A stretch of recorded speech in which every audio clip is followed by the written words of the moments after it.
Hello दोस्तों, यथार्थ learning के यूट्यूब चैनल में आपका स्वागत है। दोस्तों, यदि अभी तक आपका रेलवे ग्रुप डी का एग्ज़ाम नहीं हुआ है तो बहुत अच्छी बात है, क्योंकि आज का यह जो वीडियो है सिर्फ आपके लिए है। इस वीडियो का टॉपिक है त्रिस्तरीय पंचायती राज व्यवस्था, और इस टॉपिक से आपके परीक्षा में 1 से 2 अंकों के प्रश्न पूछे जाएंगे, यानी कि 1 से 2 अंक जरूर पूछे जाएंगे, 2 अंकों का प्रश्न जरूर पूछा जाएगा। दोस्तों, सबसे पहले हम संक्षेप में समझ लेते हैं कि त्रिस्तरीय पंचायती राज व्यवस्था आखिर है क्या। दोस्तों, नाम से यह स्पष्ट है, त्रि यानी कि 3, स्तरीय यानी कि स्तर। यह व्यवस्था जो है यह 3 स्तरों पर विभाजित है। 3 स्तरों पर इसलिए विभाजित है, मान लीजिए सामाजिक कोई समस्या, मान लीजिए गांव की कोई समस्या है और उस समस्या को आप लेकर सीधे केंद्र पर चले जा रहे हैं, केंद्र स्तर के पास, केंद्र स्तर पर चले जा रहे हैं उस समस्या को सुलझाने के लिए। तो फिलहाल ऐसी कोई समस्या नहीं है कि गांव की किसी समस्या को सीधे केंद्र स्तर पर सुलझाया जाए। तो इसी को ध्यान में रखते हुए ग्राम स्तर की जितनी भी समस्या होती है उनको सुलझाने के लिए ग्राम पंचायत का निर्माण किया गया, और ब्लॉक स्तर की सभी समस्याओं को सुलझाने के लिए पंचायत समिति का निर्माण किया गया, और जिला स्तर पर सभी समस्याओं को सुलझाने के लिए जिला परिषद का निर्माण किया गया। तो इस प्रकार से सामाजिक जो भी समस्याएं हैं उन्हें 3 स्तरों पर सुलझा लिया जाता है। तो दोस्तों, सबसे पहले हम समझेंगे कि त्रिस्तरीय पंचायती राज व्यवस्था जो है आखिर इसका इतिहास क्या है। तो सबसे पहले समझ लेते हैं कि दूसरी पंचवर्षीय योजना जब लागू हुआ था, जिसका कार्यकाल 1956 से लेकर 1961 तक था, तो इसी के दौरान 2 अक्टूबर 1959 को त्रिस्तरीय पंचायती राज व्यवस्था सबसे पहले राजस्थान के नागौर जिले में लागू किया गया। उस समय प्रधानमंत्री पंडित जवाहरलाल नेहरू थे, और यह त्रिस्तरीय पंचायती राज व्यवस्था जो लागू हुआ वह बलवंत राय मेहता की समिति जो थी उसके सिफारिश पर लागू हुआ। आगे देखते हैं। यह देखिए, यह राजस्थान का नागौर जिला है। इसी जिले में सबसे पहले त्रिस्तरीय पंचायती राज व्यवस्था को लागू किया गया था, और त्रिस्तरीय पंचायती राज व्यवस्था जो है यह संविधान के भाग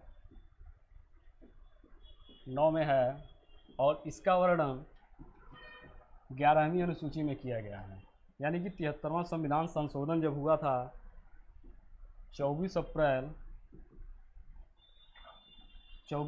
1973 को संविधान का 73वां संविधान संशोधन हुआ था, और उसके दौरान त्रिस्तरीय पंचायती राज व्यवस्था को अपनाया गया, यानी संवैधानिक दर्जा दिया गया। और यह त्रिस्तरीय पंचायती राज व्यवस्था जो है इसको कार्य करने के लिए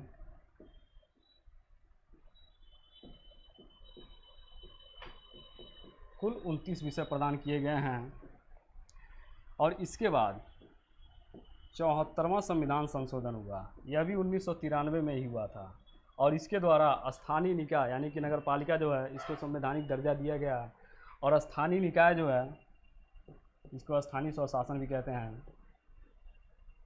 यह संविधान के भाग 9 क में है, और इसका वर्णन 12वीं अनुसूची में किया गया है, और इसको कार्य करने के लिए कुल 18 विषय प्रदान किए गए हैं।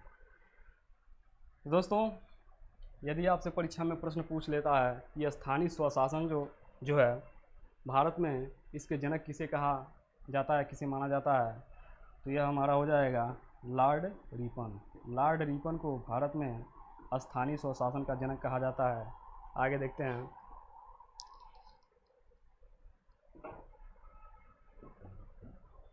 दोस्तों, सबसे महत्वपूर्ण टॉपिक है त्रिस्तरीय पंचायती राज व्यवस्था, क्योंकि इससे परीक्षा में 1 से 2 अंकों के प्रश्न पूछे जाएंगे।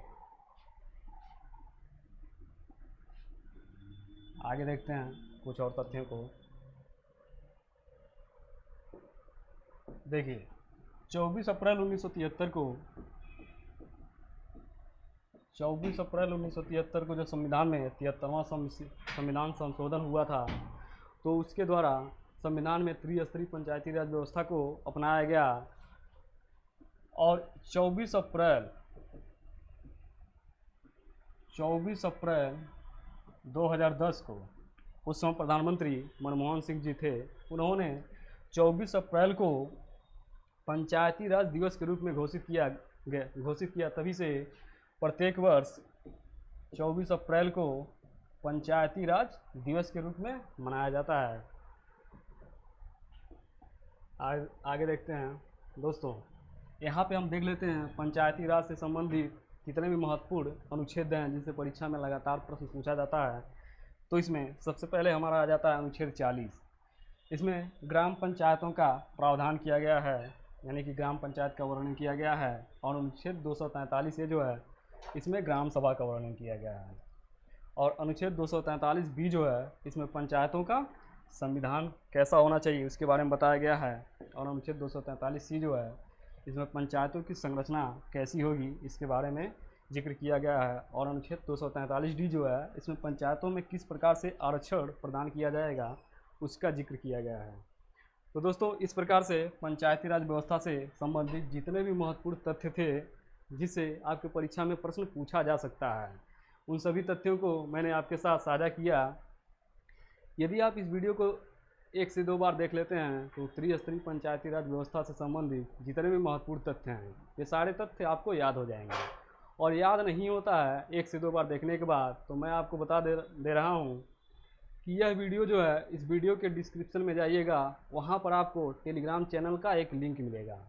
उस लिंक पर जाइएगा, चैनल को ज्वाइन कर लीजिएगा और वहाँ पर आपको यह त्रिस्तरीय पंचायती राज व्यवस्था का जो PDF है यह PDF मिल जाएगा। उसको डाउनलोड कर लीजिएगा और 1 से 2 बार जरूर पढ़ लीजिएगा। उसके बाद यह त्रिस्तरीय पंचायती राज व्यवस्था के जितने भी महत्वपूर्ण तथ्य हैं वे सारे तथ्य आपको याद हो जाएंगे और परीक्षा में आप आसानी से 1 से 2 अंक प्राप्त कर सकते हैं। ये रेलवे ग्रुप डी का एग्ज़ाम जो हो रहा है। तो दोस्तों, यदि आपने इस चैनल को अभी तक सब्सक्राइब नहीं किया है तो मैं आपसे यही कहूँगा, चैनल को सब्सक्राइब कर लीजिए और इसके साथ बेल आइकन को दबा दीजिए ताकि अगला वीडियो जैसे ही मैं अपलोड करूँ उसका नोटिफिकेशन आपको तुरंत मिल जाए और समय रहते आप उसका लाभ प्राप्त कर सकें और परीक्षा में बेहतर अंक प्राप्त कर सकें। तो दोस्तों, मिलेंगे अगले वीडियो में, तब तक के लिए आप सबका बहुत बहुत धन्यवाद।